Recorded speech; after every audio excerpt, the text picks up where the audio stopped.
नमस्कार विद्यार्थी मित्रांनो, अभ्यास करताय ना? आतापर्यंत मी तुम्हाला 7 गृहपाठ दिलेले आहेत आणि ते गृहपाठ तुमच्या हिंदी विषय शिक्षकांना वैयक्तिक नंबरवरती मी पाठवायला सांगितलेले आहेत. माझ्याकडे 9वी क आणि 9वी ड या 2 वर्गातील काही मुलांनी पाठवलेले आहेत, परंतु काही मुलांनी अजूनही ते गृहपाठ पाठवलेले नाही. तर सर्वांनी वेळच्या वेळी गृहपाठ लिहा, वेळच्या वेळी प्रत्येक पाठाचा अभ्यास करा, कारण आपण प्रथम सत्रातल्या आता जवळजवळ अंतिम टप्प्याकडे अभ्यासाच्या आलेलो आहोत. त्यामुळे तुमचा जर अभ्यास वेळच्या वेळी झाला नाही तर मग तुम्हाला एकदम लोड येऊ शकतो. आज आपण पाठ्यपुस्तकातील या पहिल्या इकाईतील परीक्षेसाठी असलेला हा शेवटचा पाठ, ही जी कविता आहे, निर्माणों के पावन युग में, निर्माणों के पावन युग में, जिसके कवि है अटल बिहारी वाजपेयी जी. इनकी ये बड़ी ही खूबसूरत और बड़ी ही अनुभूति देने वाली एक कविता आज हम देखने वाले हैं, जिसका नाम है निर्माणों के पावन युग में. अब देखो, निर्माण का मतलब है बनाना, निर्माण करना का मतलब है बनाना, अनुसंधान करना, खोज करना, उसे कहा है निर्माणों का युग. और ये युग भी कैसे कहा है उन्होंने? पावन युग कहा है. देखो, मैंने कुछ दिन पहले आप लोगों को एक वीडियो भेजा था कि मनुष्य ने किस तरह के खोज की है, किस तरह से अनुसंधान किया है, नए नए यंत्र की निर्मिति की है, मनुष्य ने कितनी सारी तरक्की की है.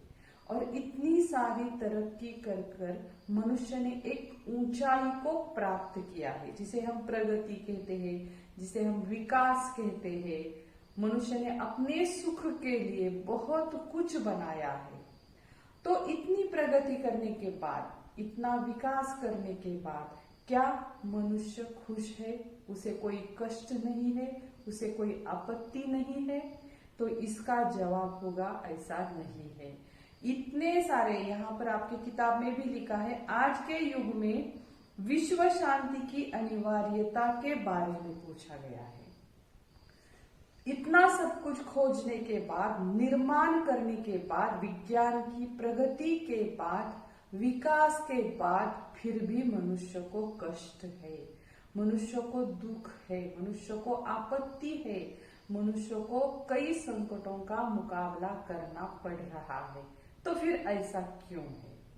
और इसी पर आधारित अटल बिहारी वाजपेयी जी ने ये पद्य लिखी है, निर्माणों के पावन युग में. देखो, एक तरफ उन्होंने निर्माणों का युग कहा है, जिस युग में निर्माण हो रहा है, यंत्र बनाए जा रहे हैं, इस युग में नई नई साधन बनाए जा रहे हैं, नए नए हवाई जहाज बनाए जा रहे हैं, पानी के नीचे खोज हो रही है, आसमान में खोज हो रही है, जमीन पर खोज हो रही है.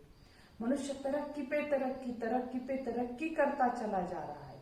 और इतना सब कुछ होने के बावजूद भी उसे जूझना पड़ रहा है, उसे लड़ना पड़ रहा है, उसको दुख का सामना करना पड़ रहा है, संकटों का सामना करना पड़ रहा है. अगर बीमारी की बात ले तो पहले जितनी बीमारी थी उससे भी कई ज्यादा खतरनाक बीमारियां आजकल फैल रही है. तो फिर अगर विज्ञान ने तरक्की की है तो ये किसका परिणाम है? तो इसलिए ये है पावन युग, क्योंकि इसमें मनुष्य ने तरक्की की है, निर्माण किया है.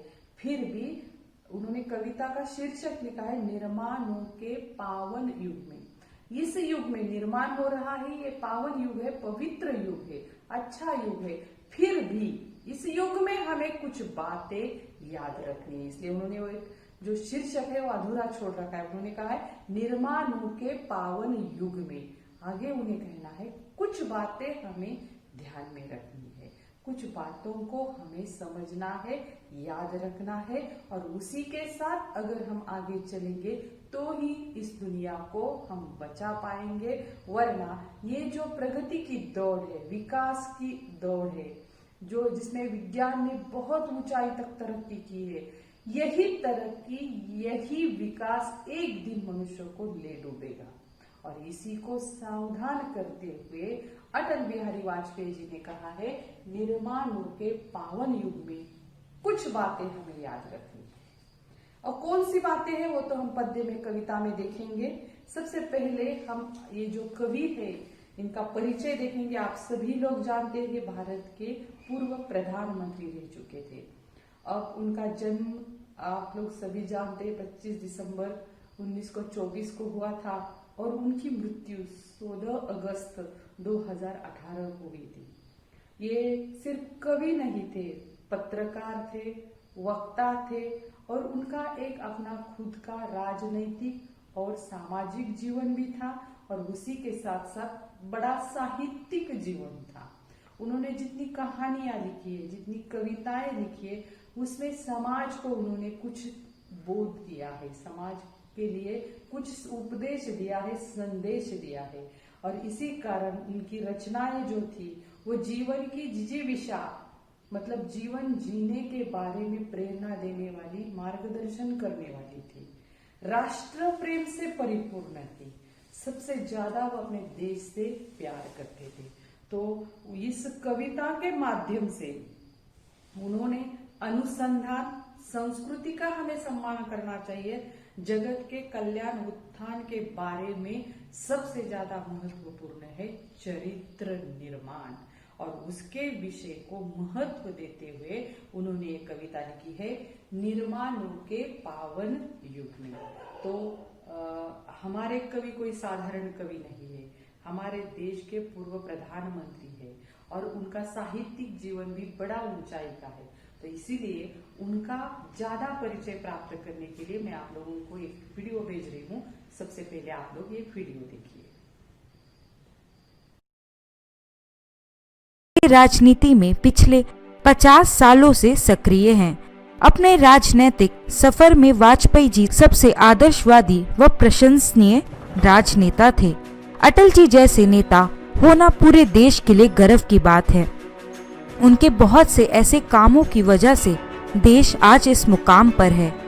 नमस्कार दोस्तों, स्वागत करती हूँ आपका अपने YouTube चैनल दीपावली में, जहाँ आज मैं आपको अटल बिहारी वाजपेयी का जीवन परिचय और उनके बारे में कुछ अनसुने किस्से बताने जा रही हूँ। सब्सक्राइब करिए दीपावली चैनल को और बेल आइकन को प्रेस कीजिए हमारी वीडियो सबसे पहले देखने के लिए। जवाहरलाल नेहरू के बाद अगर कोई 3 बार प्रधानमंत्री बना है तो वो थे अटल जी।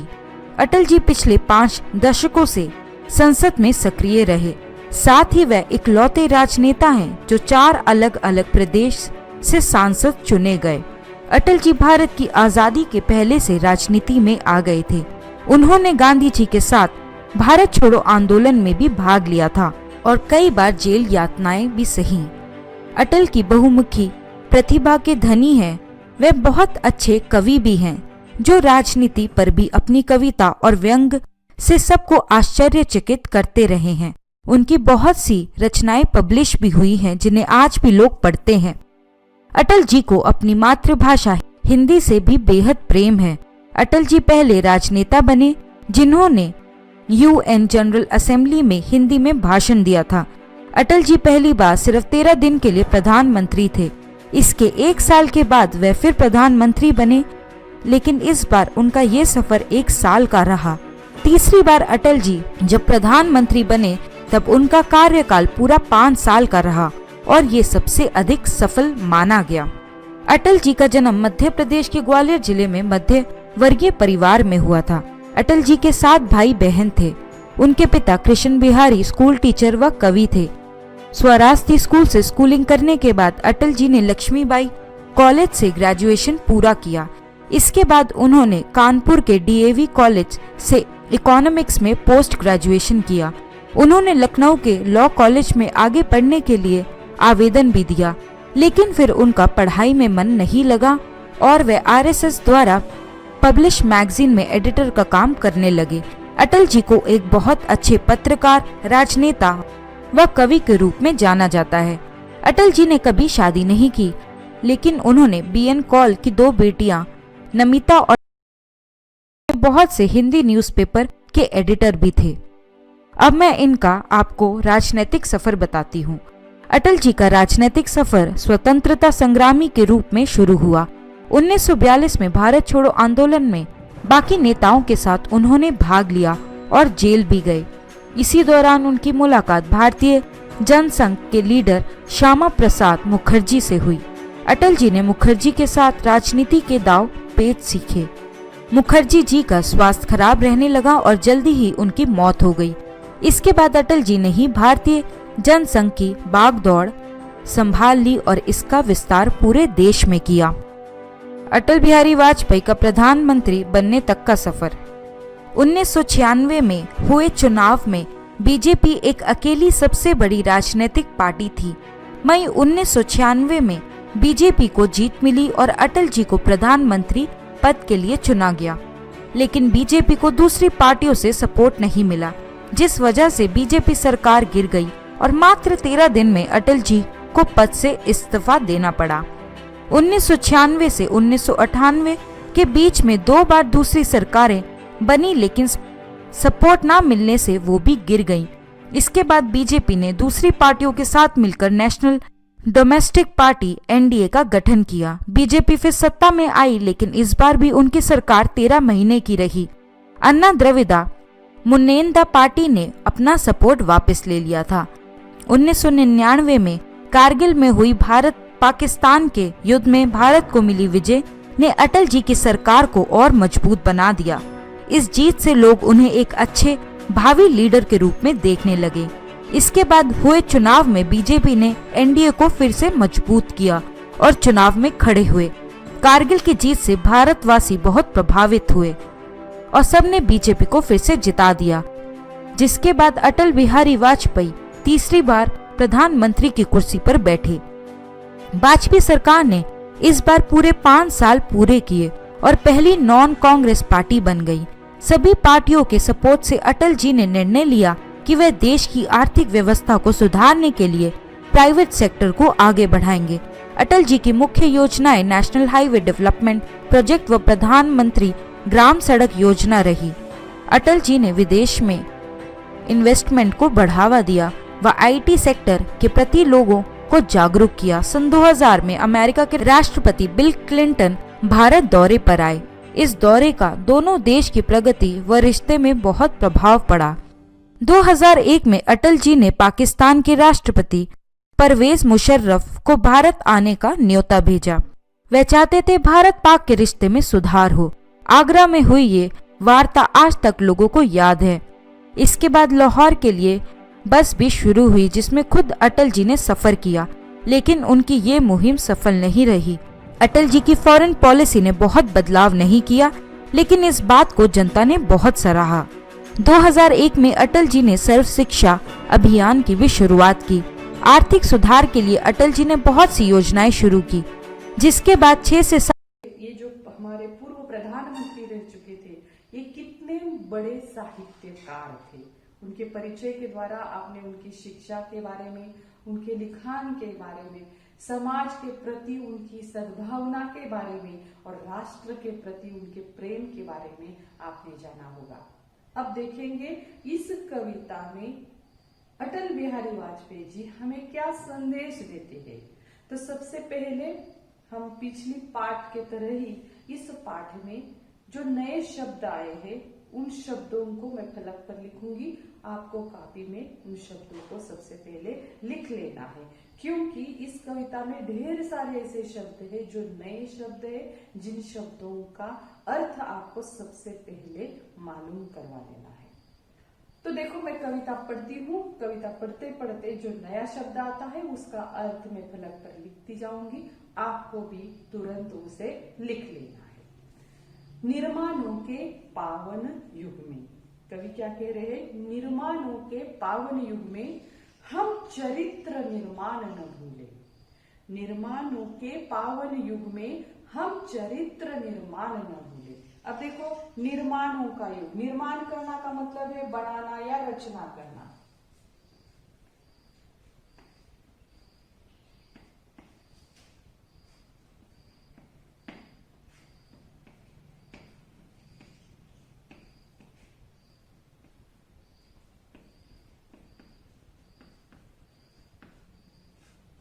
निर्माणों के पावन, पावन का मतलब है पवित्र।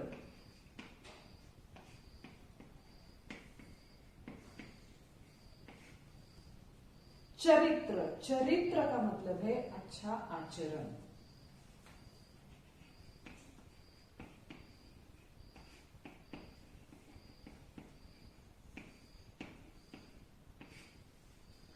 निर्माणों के पावन युग में हम चरित्र निर्माण न भूले, स्वार्थ साधना की।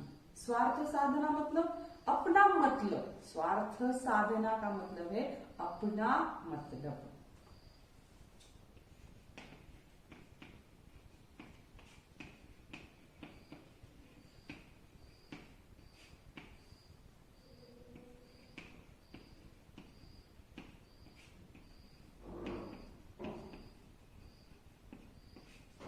तो देखो उन्होंने कहा है निर्माणों के पावन युग में हम चरित्र निर्माण न भूले, स्वार्थ साधना की आंधी में। आंधी का मतलब तूफान, आप जानते हैं, अगर नहीं जानते तो लिख लो, आंधी का मतलब है तूफान। स्वार्थ साधना की आंधी में वसुधा का कल्याण न भूले। वसुधा, वसुधा का मतलब है पृथ्वी, धरा, जिसे हम धरती भी कहते हैं। वसुधा का मतलब है पृथ्वी। निर्माणों के पावन युग में हम चरित्र निर्माण न भूले, स्वार्थ साधना की आंधी में वसुधा का कल्याण न भूले। कल्याण भलाई। आप सभी को लिख लेने हैं ये शब्द, तुरंत लिख लीजिए।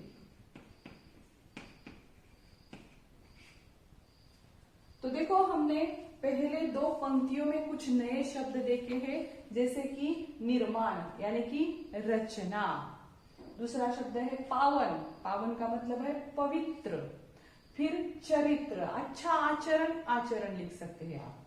स्वार्थ साधना का मतलब है अपना मतलब। वसुधा पृथ्वी, धरा, धरती लिख सकते हैं आप। और कल्याण का मतलब हमें इस कविता में भलाई लेना है। फिर आगे देखो, माना अगम अगाध सिंधु है, संघर्षों का पार नहीं है।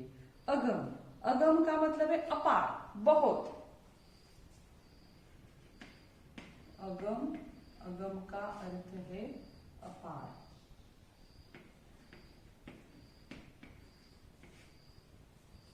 अगाध, अगाध का मतलब है अथाह।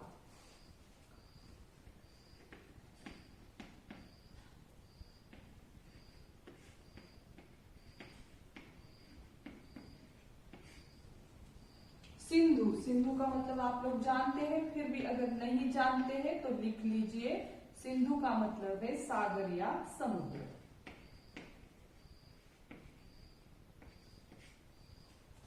संघर्षों का, माना अगम अगाध सिंधु है, संघर्षों का पार नहीं है। अब संघर्ष करना आप लोग सभी जानते हैं, लड़ना, जूझना।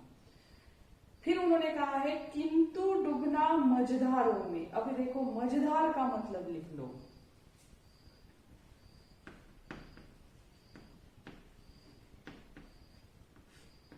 मझधार का मतलब है लहरों के बीचों बीच।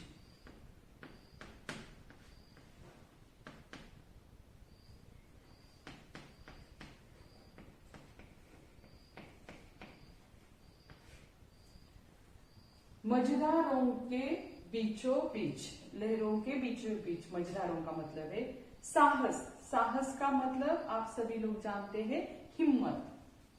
नहीं जानते तो लिख लीजिए, साहस का मतलब है हिम्मत।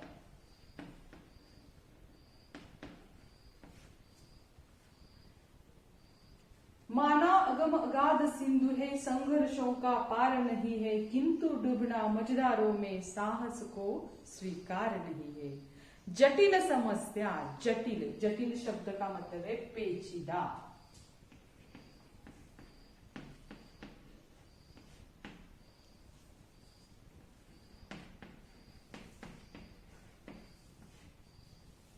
जटिल समस्या सुलझाना, सुलझाना मतलब ये जटिलता दूर करना।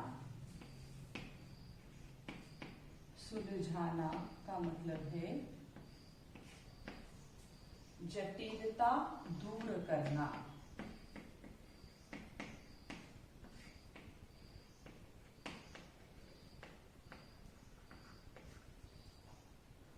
नूतन, जटिल समस्या सुलझाने को नूतन, नूतन का मतलब है नया।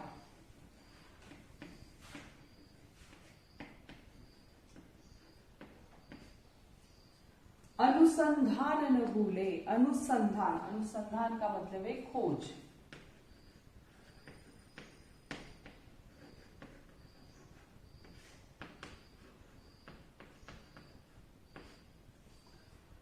तो हमने देखा है, कवि ने कहा है, निर्माणों के पावन युग में हम चरित्र निर्माण न भूले, स्वार्थ साधना की आंधी में वसुधा का कल्याण न भूले।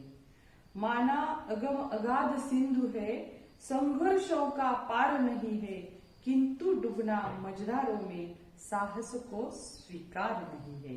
जटिल समस्या सुलझाने को नूतन अनुसंधान न भूले, निर्माणों के पावन युग में चरित्र निर्माण न भूले, स्वार्थ साधना की आंधी में वसुधा का कल्याण न भूले। तो यहाँ तक आधी कविता हमने उसमें जो जो नए शब्द आए हैं उन शब्दों का सबसे पहले हमने अर्थ देखा है। अब हम देखेंगे इस कविता में इन शब्दों की सहायता से जो कविता अटल बिहारी वाजपेयी जी ने हमारे सामने प्रस्तुत की है, उस कविता में वो हमें क्या बताना चाह रहे हैं, इसका मतलब क्या है, ये अब हम देखेंगे। तो अब हम पाठ के बारे में जानकारी प्राप्त कर लेंगे। हमने देखा है अटल बिहारी वाजपेयी जी ने अपनी इस सुंदर कविता के माध्यम से हमें ये चेतावनी दी है कि ये युग निर्माणों का युग है, यह युग पावन युग है, अनुसंधान का युग है। यहाँ नई नई खोज हो रही है। इसके बावजूद भी क्या मनुष्य पूरी रूप से सुखी है? क्या उसे कोई दुख नहीं है, कोई कष्ट नहीं है, उसे कोई दिक्कत नहीं है? तो ऐसा नहीं है। इतनी प्रगति के बावजूद भी, इतने विकास के बावजूद भी, इतने सुख साधनों का निर्माण होने के बावजूद भी आज भी मनुष्य के सामने कई संकट है, और कई संकट तो इस प्रगति के कारण ही बढ़ते जा रहे हैं। और इसीलिए मनुष्य को सावधान करते हुए अटल बिहारी वाजपेयी जी कहते हैं, निर्माणों के पावन युग में हम चरित्र निर्माण न भूले। पहा मुलांनो, यापूर्वी देखील एक पाठ शिकवत असताना मी तुम्हाला एक व्हिडिओ पाठवला होता की माणसाने प्रगती कशी केलेली आहे। खूप प्रगती केलेली आहे।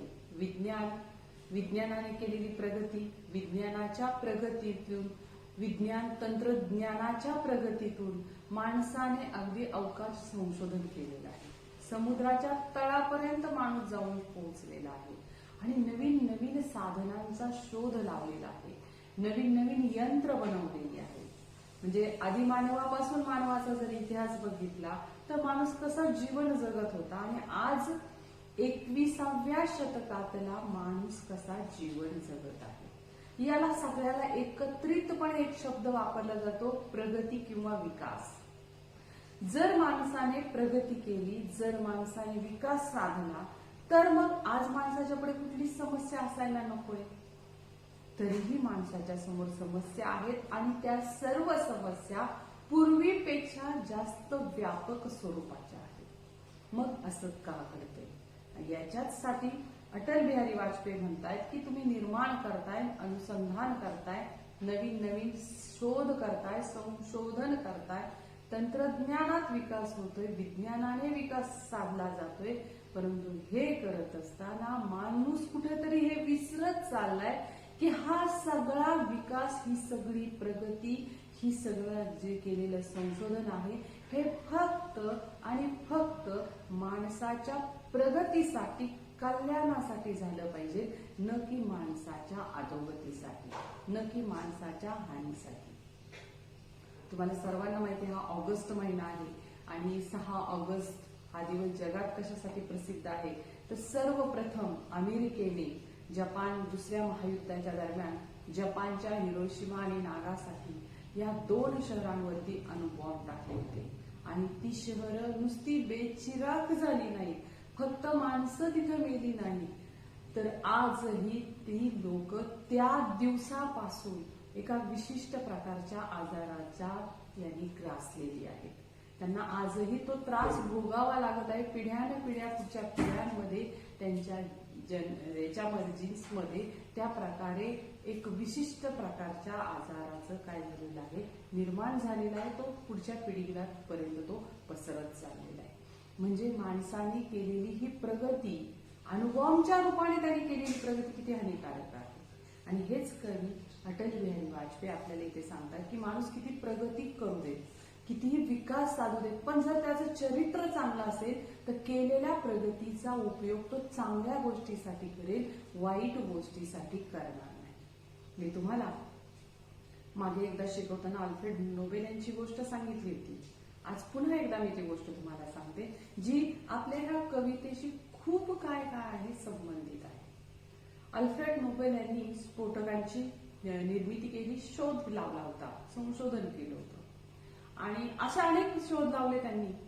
आणि त्यांचं संशोधनाचं कार्य चालू होतं. हे कार्य चालू असताना एक दिवस रात्री त्यांना झोपेत एक स्वप्न पडलं आणि स्वप्न असं होतं की त्या स्वप्नामध्ये त्यांनी पाहिलं की ते मेलेले आहेत आणि मृत्यूनंतर वर्तमानपत्रामध्ये एक बातमी छापून आलेली आहे. अल्फ्रेड नोबेल आणि त्यांच्यापुढे डॅश करून लिहिलेलं होतं की मौत का सौदागर मर गया. अब उन्हें मौत का सौदागर क्यों कहा गया था? क्योंकि उन्होंने उस फोटो का निर्माण किया था, जिससे लोगों ने उस फोटो के माध्यम से लोगों ने ऐसे कुछ हथियार बनाए थे जिससे लोगों को मारा जाता था. इसलिए उन्हेंही अल्फ्रेड नोबेल यांनाच मौत का सौदागर म्हटलं. अल्फ्रेड नोबेल एकदम खडबडून जागेच होते तो आणि त्यांना फार वाईट वाटलं की मी स्फोटक शोधली होती, पण कशासाठी? माणसाच्या प्रगतीसाठी. त्यांनी अनेक प्रकारचे शोध लावलेले होते, परंतु ते सगळे शोध त्यांनी कशासाठी लावले होते? तर केवळ आणि केवळ माणसाची चांगल्या प्रकारची प्रगती व्हावी म्हणून. मात्र त्यांनी लावलेल्या शोधाचा गैरवापर करून काही लोकांनी जर याप्रमाणे हत्यारं बनवली असतील किंवा काही तशी सामग्री बनवली असेल तर याच्यामुळे लोकांचं कल्याण नाहीये, तर त्याच्यामध्ये लोकांचा काय आहे, नुकसानच आहे. आणि म्हणून अल्फ्रेड नोबेल यांनी आपल्या आयुष्यामध्ये संशोधनातून जो काही पैसा कमवला, त्याच्यातून जगभरामध्ये जे मोठे पुरस्कार, नोबेल पुरस्कार दिले जातात, त्या पुरस्कारांमध्ये सर्वात अग्रभागी आहे तो शांततेसाठी कार्य करणाऱ्या जगातल्या श्रेष्ठ लोकांना शांततेचा नोबेल पुरस्कार दिला जातो. म्हणजे आज जग अल्फ्रेड नोबेल यांना त्या स्फोटकांसाठी ओळखत नाही, तर शांततेसाठी ओळखतं. म्हणजे आपली ओळख, आपण केलेलं संशोधन हे लोकांच्या चांगल्या प्रकारे उपयोगाला यावं, चांगल्या प्रगतीसाठी उपयोगाला यावं, यासाठी त्यांनी तिथून पुढे आयुष्यात काय केले, प्रयत्न केले. हेच प्रयत्न प्रत्येक माणसाने केले पाहिजेत असं अटल बिहारी वाजपेयी यांना वाटतं. आपण कवितेकडे वळूया. अटल बिहारी वाजपेयी बड़े ही प्रखर वक्ता थे, कवि थे और उनकी कविता गाने की या कहने का अनोखा ढंग था, या भाषण करने का भी एक अनोखा ढंग था. तो हम उनकी कविता को अच्छे सुर में गाएंगे. आप भी मेरे साथ गाइए. अब अगर हम जब भी कभी ये कविता, किसी भी कविता को गुनगुनाते हैं तो वो अच्छी तरह से हमारे दिमाग में बैठ जाती है. तो आप भी मेरे साथ कहिए, वहां घर पर बैठ कर कहिए. आपके माता पिता को भी लगेगा कि आप पढ़ाई कर रहे हैं.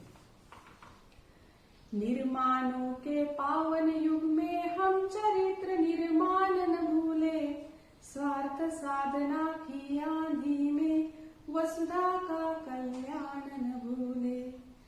निर्माणों के पावन युग में हम चरित्र निर्माण न भूले, स्वार्थ साधना की आंधी में वसुधा का कल्याण न भूले.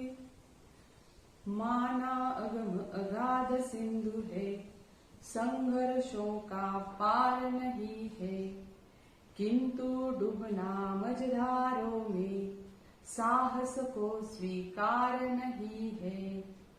जटिल समस्या सुलझाने को नूतन अनुसंधान न भूले, निर्माणों के पावन युग में हम चरित्र निर्माण न भूले, स्वार्थ साधना की आंधी में वसुधा का कल्याण न भूले। तो क्या कहते हैं कवि? कवि कहते हैं ये युग निर्माणों का युग है, निर्माणों का पावन युग है। ये तो बात अच्छी है ना कि पुराने जमाने में मनुष्य बड़ी दिक्कत भरी जिंदगी जीता था, हर काम करने में उसे दिक्कत थी। और जैसे जैसे विज्ञान की तरक्की हो गई, तंत्रज्ञान की तरक्की हो गई, जिसे हम विकास कहते हैं, प्रगति कहते हैं, उसके साथ साथ मनुष्य का जीवन सुखी बन गया। जैसे कि उसे एक गांव से दूसरे गांव पैदल जाना पड़ता था, अब तो वो बस से जा सकता है, अपने पास वाहन है तो उससे जा सकता है, हवाई जहाज से तो कुछ मिनट में पहुंच सकता है। तो ये तो अच्छी बात है, ये निर्माणों का युग है, अच्छी अच्छी चीजों का निर्माण हो रहा है। अब यंत्र बन रहे हैं, जो कपड़ा हम बुनने में कई साल लगते थे, कई दिन लगते थे, वही कपड़ा कुछ मिनट में अब तैयार हो रहा है। हमें अगर किसी के साथ बात करनी हो तो बस उस जमाने में संदेश भेजा जाता था, कई महीनों बाद वो संदेश वहां तक पहुंचता था, फिर पत्र आ गया, फिर टेलीफोन आ गया, अब तो बस आप मोबाइल पर तुरंत ही आमने सामने एक दूसरे के सामने बातचीत करते हैं। तो ये तो अच्छी बात है, निर्माण हो रहा है। हम देख रहे हैं कि हर चीज का निर्माण हो रहा है और उस निर्माण में भी तरक्की है।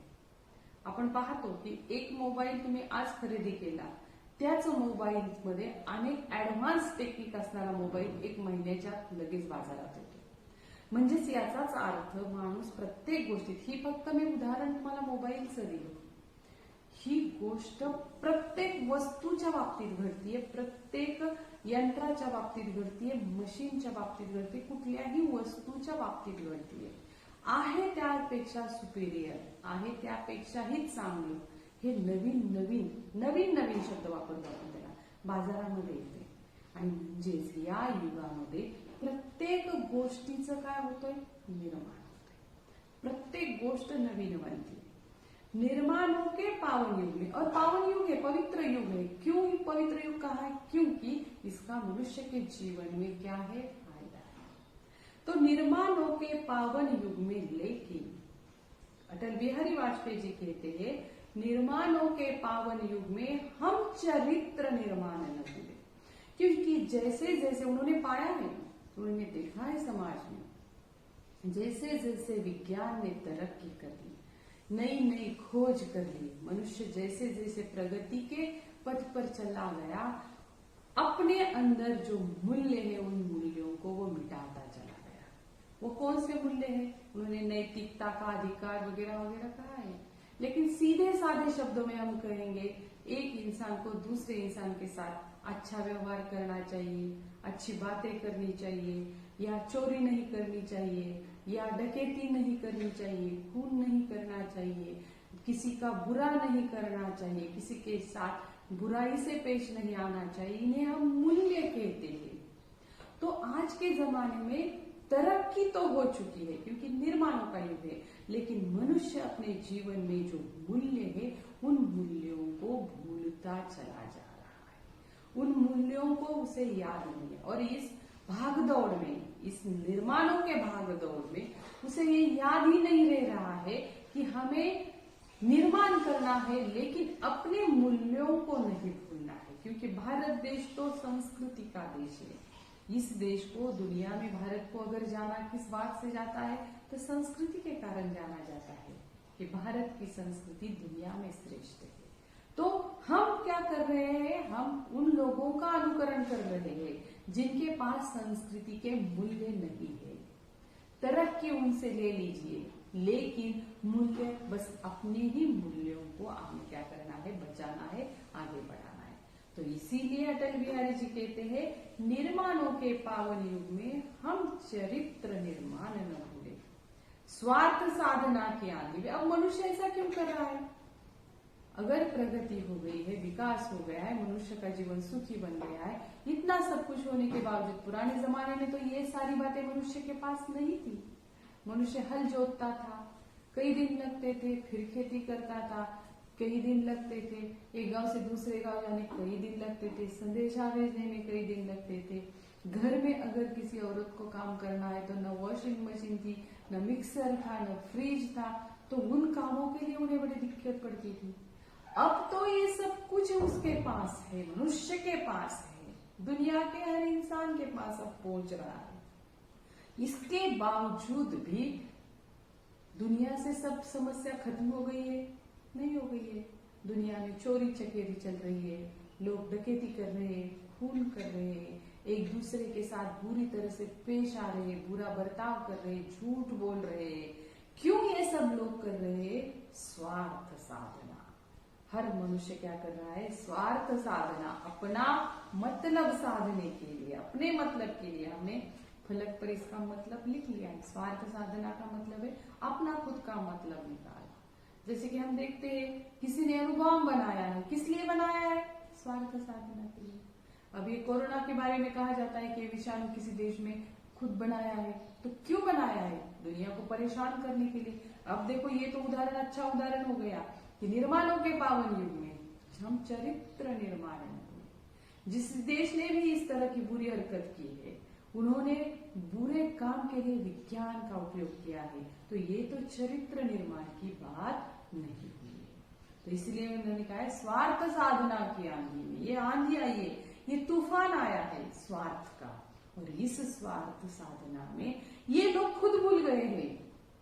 अगर उन्होंने वायरस दुनिया के लिए बनाया है तो ये तो उनको भी डूबेगा, उनके लोगों को भी इसकी परेशानी होगी। तो हम अगर किसी दूसरे के लिए, जैसे कि मैंने पहले बताया आप लोगों को कि दूसरे महायुद्ध में अमेरिका ने अणुबॉम्ब बनाया, जापान पर डाल दिया, लेकिन धीरे धीरे धीरे दुनिया के हर देश ने अणुबॉम्ब बनाना शुरू कर दिया। अब दुनिया के छोटे बड़े हर देश के पास ये साधन है, ये शस्त्र है। अगर इस शस्त्र को हर देश बाहर निकालेगा तो इस पृथ्वी से तो मनुष्य का नामो निशान मिट जाएगा। तो हम क्या भूलते जा रहे हैं? स्वार्थ साधना की आंधी में वसुधा का कल्याण न भूले। हम वसुधा का कल्याण भूलते जा रहे हैं, क्योंकि हम यहाँ अटल बिहारी वाजपेयी ने भारत के लोगों की बात नहीं की है, उन्होंने वसुधा पूरे विश्व की बात की है, क्योंकि हमारी संस्कृति ही हमें सिखाती है ये पूरा विश्व माने हमारा एक क्या है? कुटुंब है। वसुधैव कुटुंबकम की हम साधना करते हैं।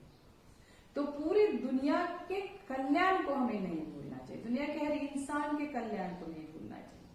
अगर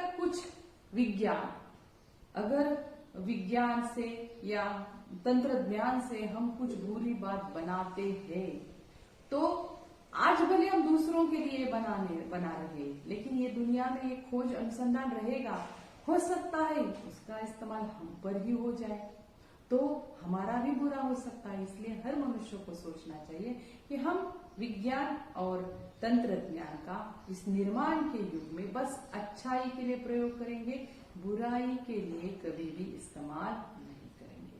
तो इसीलिए अटल जी कहते हैं निर्माणों के पावन युग में हम चरित्र निर्माण न भूले, स्वार्थ साधना की आंधी में वसुधा का कल्याण न भूले। देखो आगे उन्होंने क्या कहा है, माना अगम अगाध सिंधु है, संघर्षों का पार नहीं। उन्होंने क्या कहा है? अगम का मतलब है अपार, माना अगम अगाध, अगाध का मतलब है अथाह, आपण अथांग सागर म्हणतो त्या अर्थाने त्या शब्द वापरलाय। माना अगम अगाध सिंधु है, ये समुद्र कैसा है? अपार है, दूर तक फैला हुआ ये समुद्र है। अब समुद्र होता ही ऐसा है, उसका कोई अंत नहीं होता है, जहां तक भी आप देखेंगे बस पानी ही पानी नजर आएगा। माना अगम अगाध सिंधु है, संघर्षों का पार नहीं। अब देखो अगर आप सागर को देखेंगे तो सागर इतना बड़ा विशाल है और इतनी बड़ी बड़ी लहरें उसकी उठती है और बड़ी लंबाई होती है। आप अगर जमीन से यात्रा कर रहे हैं तो जमीन पर कहीं भी रुक सकते हैं, ठहर सकते हैं, कुछ भी कर सकते हैं, हवाई जहाज को भी नीचे उतारा जा सकता है। लेकिन आप अगर पानी से यात्रा कर रहे हैं तो बस आपके चारों तरफ पानी ही पानी है, कहीं पर भी कोई रेलवे स्टेशन जैसे स्टेशन नहीं होता है, हवाई अड्डे जैसा हवाई अड्डा नहीं होता है। हाँ, हो सकता है आप जब भी उस पूरे समुद्र को पार करें तभी आप पार हो सकते हैं। तो इसलिए उन्होंने कहा है माना अगम अगाध सिंधु है संघर्षों का पानी। ये जीवन भी उसी सागर जैसा है। माना अगम अगाध अथाह ये समुद्र है, जिस तरह ये समुद्र है, सिंधु मतलब समुद्र है, उसी तरह मनुष्य का जीवन है। मनुष्य का जीवन एक समुद्र जैसा है जिसके जीवन में कई तरह के संघर्षों से उसे जूझना पड़ रहा है, लड़ना पड़ रहा है।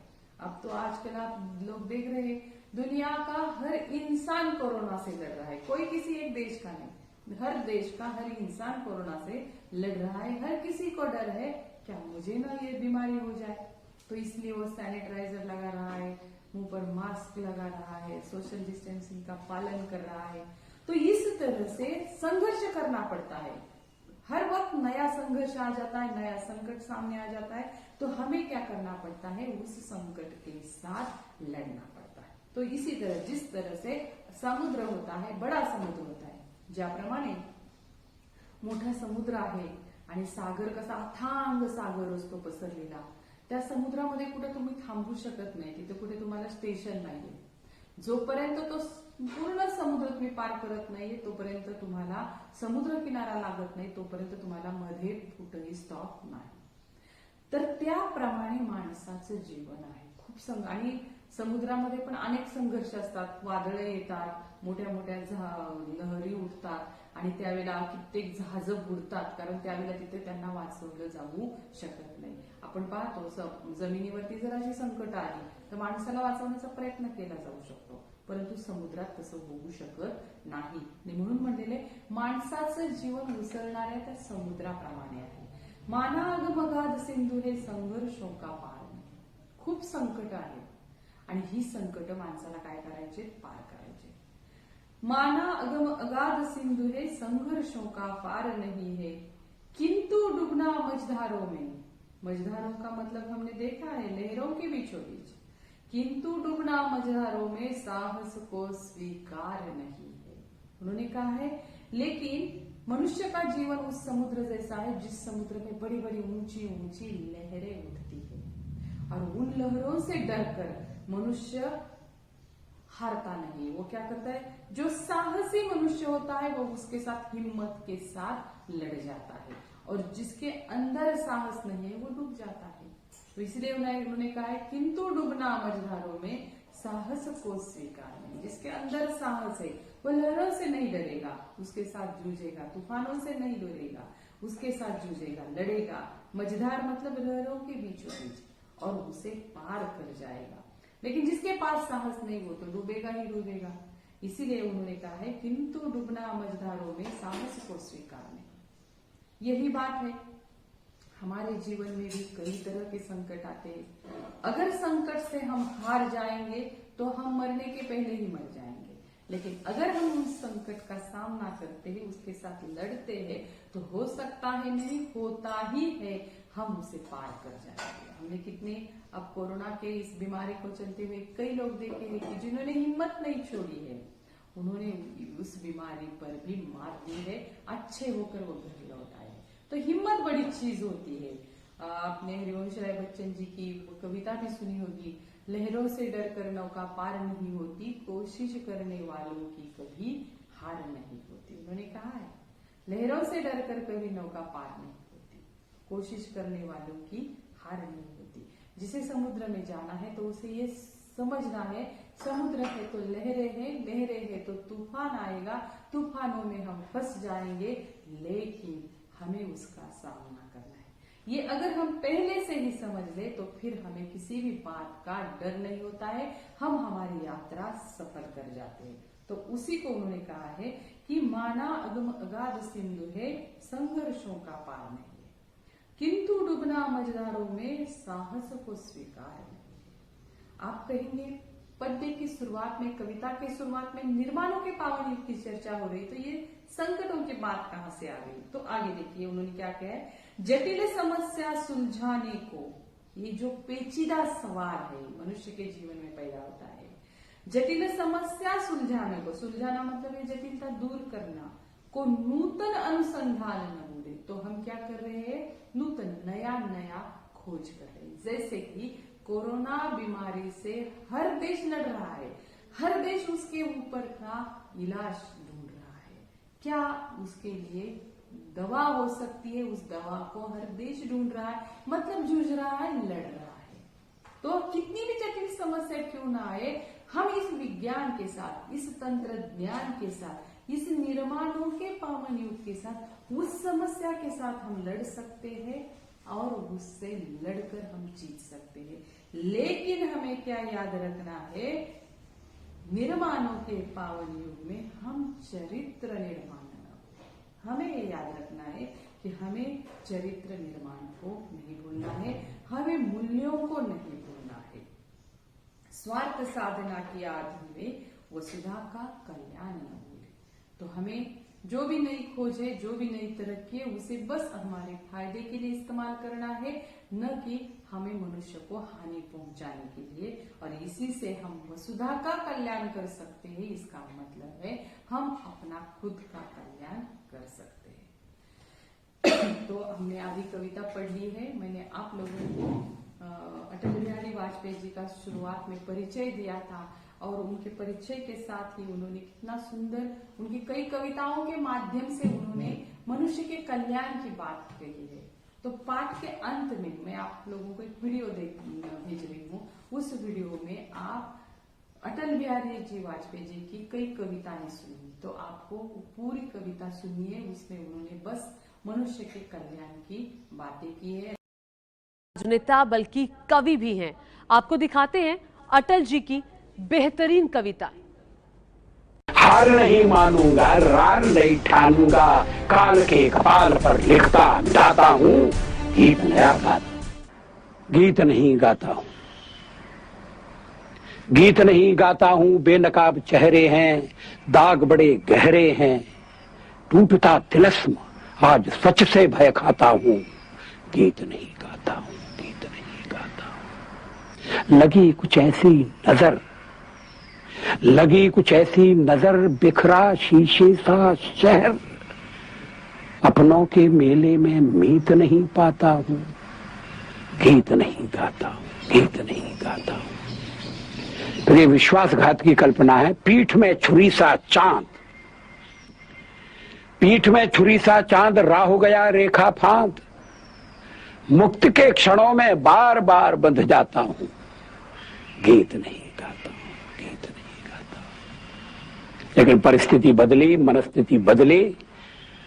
कवि ने कहा कि मैं लिखूंगा, और कवि ने लिखा, गीत नया गाता हूं, गीत नया गाता हूं। टूटे हुए तारों से फूटे वासंती स्वर, पत्थर की छाती में उगाया नव अंकुर, झरे सब पीले पात, कोयल की कुहुक रात, प्राची में अरुणिमा की रेख देख पाता हूँ, गीत नया गाता हूँ, गीत नया गाता हूँ। इसका अंतिम है, टूटे हुए सपने की सुने कौन सिसकी, टूटे हुए सपने की सुने कौन सिसकी, अंतर को चीर व्यथा पलकों पर ठिठकी, हार नहीं मानूंगा, रार नहीं ठानूंगा, काल के कपाल पर लिखता मिटाता हूं, गीत नया गाता हूं। मैं शंकर का वह क्रोधा नल कर सकता, जगती क्षार क्षार डमरू की वह प्रलय ध्वनि हूँ, जिसमें नचता भीषण संहार रणचंडी की अतृप्त प्यास। मैं दुर्गा का उन्मत्त हास, मैं यम की प्रलयंकर पुकार, जलते मरघट का धुआंधार, फिर अंतरतम की ज्वाला से जगती में आग लगा दूं मैं। यदि धधक उठे जल थल अंबर, जड़ चेतन तो कैसा विस्मय, हिंदू तन मन हिंदू जीवन रग रग हिंदू मेरा। मैं आज पुरुष निर्भयता का वरदान लिए आया भूपर, पै पीकर सब मरते आए, मैं अमर हुआ लो विष पीकर। मैं आज पुरुष निर्भयता का वरदान लिए आया, भू पर पै पीकर सब मरते आए, मैं अमर हुआ लो विष पीकर अधरों की प्यास बुझाई है, मैंने पीकर वह आग प्रखर हो जाती दुनिया भस्मसात, जिसको पल भर में ही छूकर भय से व्याकुल फिर दुनिया ने प्रारंभ किया मेरा पूजन, मैं नर नारायण नीलकंठ बन गया, न इसमें कुछ संशय, हिंदू तन मन हिंदू जीवन रग रग हिंदू। और ये सोच करके पाकिस्तान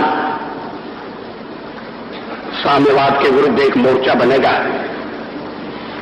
अमेरिका ने उसे शस्त्र दिए, समझौता किया। जब पहला अमेरिका का और पाकिस्तान का समझौता हुआ था तो देश में व्यापक रोष पैदा हुआ था। वो राष्ट्रीय संकल्प को प्रकट करती कविताएं, एक नहीं दो नहीं करो 20 समझौते, जो पाकिस्तान से कहा गया है।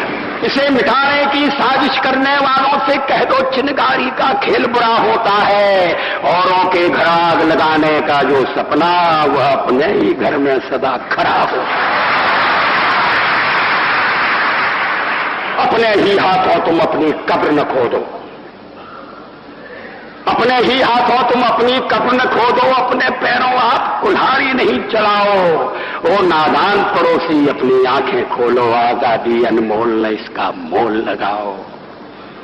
पर तुम क्या जानो आजादी क्या होती है, पर तुम क्या जानो आजादी क्या होती है, तुम्हें मुफ्त में मिली न कीमत गई चुकाई, अंग्रेजों के बल पर 2 टुकड़े पाए हैं, मां को खंडित करते तुमको लाज ना आई। जब तक गंगा की धार, जब तक गंगा की धार सिंधु में ज्वार, अग्नि में जलन, सूर्य में तपन शेष, स्वातंत्र समर की वेदी पर अर्पित होंगे अगणित जीवन यौवन अशेष। अमेरिका क्या संसार भले ही हो विरुद्ध, कश्मीर पर भारत का ध्वज नहीं टिकेगा। एक नहीं दो नहीं, एक नहीं दो नहीं करो 20 समझौते, पर स्वतंत्र भारत का निश्चय नहीं रुकेगा।